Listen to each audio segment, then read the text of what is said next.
ବୈଦିକ ଜ୍ୟୋତିଷ ଶାସ୍ତ୍ରରେ ଶନିଦେବଙ୍କର ବିଶେଷ ମହତ୍ତ୍ୱ ରହିଅଛି। ଜ୍ୟୋତିଷଶାସ୍ତ୍ରରେ ବର୍ଣ୍ଣିତ 9ଟି ଯାକ ଗ୍ରହ ମଧ୍ୟରେ ଶନି ସବୁଠାରୁ ଧୀର ବା ମନ୍ଦ ଗତିରେ ଦ୍ୱାଦଶ ରାଶିଚକ୍ରକୁ ପରିଭ୍ରମଣ କରିଥାନ୍ତି ଏବଂ ଏଥିପାଇଁ ଶନି ପ୍ରାୟ 30 ବର୍ଷ ସମୟ ନେଇଥାନ୍ତି। ସେଇଥିପାଇଁ ତ ଜ୍ୟୋତିଷ ଶାସ୍ତ୍ରରେ ଶନିଙ୍କର ଅନ୍ୟ ନାମ ମନ୍ଦ ବୋଲି କୁହାଯାଇଛି। ଜୟ ଜଗନ୍ନାଥ। ନମସ୍କାର, ମୁଁ ତପନ ଡାଇଜେଷ୍ଟକୁ ଆପଣଙ୍କୁ ସ୍ୱାଗତ। ଜାଣିବା ଦୁଃଖ, ଶୋକ, ରୋଗ, ପୀଡ଼ା, ନ୍ୟାୟ ଓ କର୍ମର କାରକ ଗ୍ରହ ଶନି ମହାଗ୍ରହଙ୍କ ସମ୍ପର୍କରେ ବିଶେଷ ଭାବେ କେତେକ ଜାଣିବା କଥା। ଶନି ଦ୍ୱାଦଶ ରାଶିଚକ୍ରର 10ମ ମକର ଓ ଏକାଦଶ କୁମ୍ଭ ରାଶିର ଅଧିପତି ହୋଇଥାନ୍ତି। 12 ଗୋଟି ରାଶିକୁ ପ୍ରଭାବିତ କରୁଥିବା 27 ଗୋଟି ନକ୍ଷତ୍ର ପୁଞ୍ଜ ମଧ୍ୟରୁ ପୁଷ୍ୟା, ଅନୁରାଧା ଓ ଉତ୍ତର ଭାଦ୍ର ନକ୍ଷତ୍ର ହେଲେ ଶନିଦେବଙ୍କର ନକ୍ଷତ୍ର। ଏହି ନକ୍ଷତ୍ରମାନଙ୍କରେ ଚନ୍ଦ୍ର ରହିଥିବା ବେଳେ ଯେଉଁ ବ୍ୟକ୍ତି ଜନ୍ମ ଗ୍ରହଣ କରିଥାନ୍ତି ସେମାନେ ଶନି ମହାଦଶାରେ ଜନ୍ମଗ୍ରହଣ କରିଥାନ୍ତି।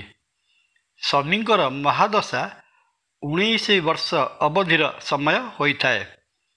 ରାଶିଚକ୍ରର ପ୍ରଥମ ରାଶି ମଙ୍ଗଳ ମହାଗ୍ରହଙ୍କର ରାଶି ମେଷ ରାଶି ଶନିଙ୍କ ପାଇଁ ନୀଚ ଅବସ୍ଥାନର ଘର ହୋଇଥିବା ବେଳେ ମେଷ ରାଶିର ସମସପ୍ତକ ବା ମେଷ ରାଶିଠାରୁ 180 ଡିଗ୍ରୀ ଦୂରତାରେ ଥିବା ରାଶିଚକ୍ରର ସପ୍ତମ ଶୁକ୍ରଦେବଙ୍କର ରାଶି ତୁଳା ରାଶି ଶନିଙ୍କର ଉଚ୍ଚ ଗୃହ ହୋଇଥାଏ।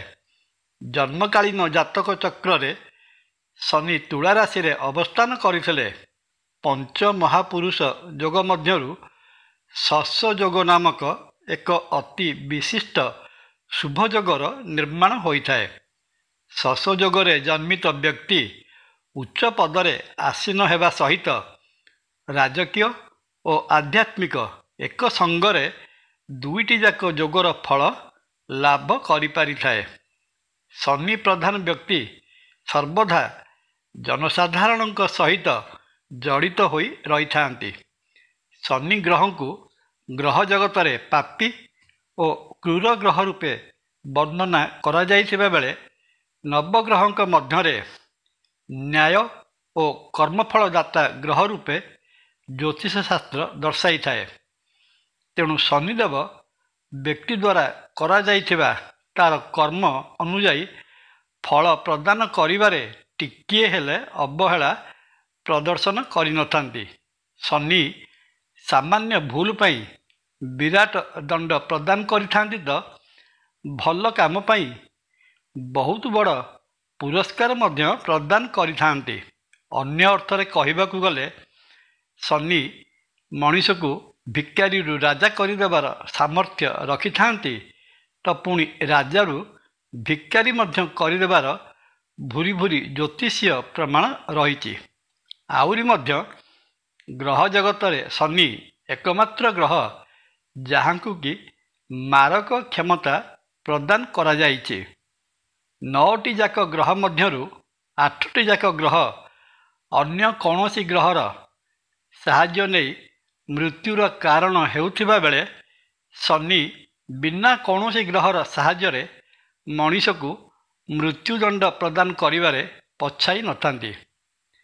ପାଶ୍ଚାତ୍ୟ ଦେଶର ଜ୍ୟୋତିଷୀମାନେ ଶନିକୁ ଦୁଃଖ ପ୍ରଦାନକାରୀ ଗ୍ରହ ବୋଲି ମଧ୍ୟ ବର୍ଣ୍ଣନା କରିଥାନ୍ତି।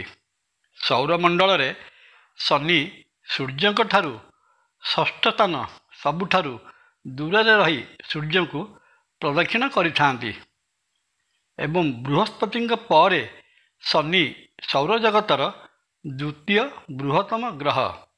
ପୌରାଣିକ ତଥ୍ୟ ଅନୁଯାୟୀ ଶନିଦେବଙ୍କୁ ସୂର୍ଯ୍ୟଙ୍କ ପୁତ୍ର ବୋଲି ଅଭିହିତ କରାଯାଇଅଛି। ଶନି ବର୍ଣ୍ଣରେ କଳା ଏବଂ କାଉ ତାଙ୍କର ବାହନ ହୋଇଥାଏ। ଶନିଦେବଙ୍କୁ କ୍ରୂର ହେବା ପାଇଁ ତାଙ୍କ ସ୍ତ୍ରୀ ନୀଳାଦେବୀ ଅଭିଶାପ ପ୍ରଦାନ କରିଥିଲେ ବୋଲି ପୁରାଣରେ ବର୍ଣ୍ଣନା କରାଯାଇଛି। ଶନିଦେବଙ୍କର ନାଁ ଅନୁସାରେ ସପ୍ତାହର ଶେଷ ଦିନ ଶନିବାର ବୋଲି ରଖାଯାଇଛି। ଏହି ଶନିବାରରେ ଶନିଦେବଙ୍କର ପୂଜା ଆରାଧନା କରାଗଲେ ଶନିଦେବ ବିଶେଷ ଭାବେ ପ୍ରସନ୍ନ ହୋଇଥାନ୍ତି।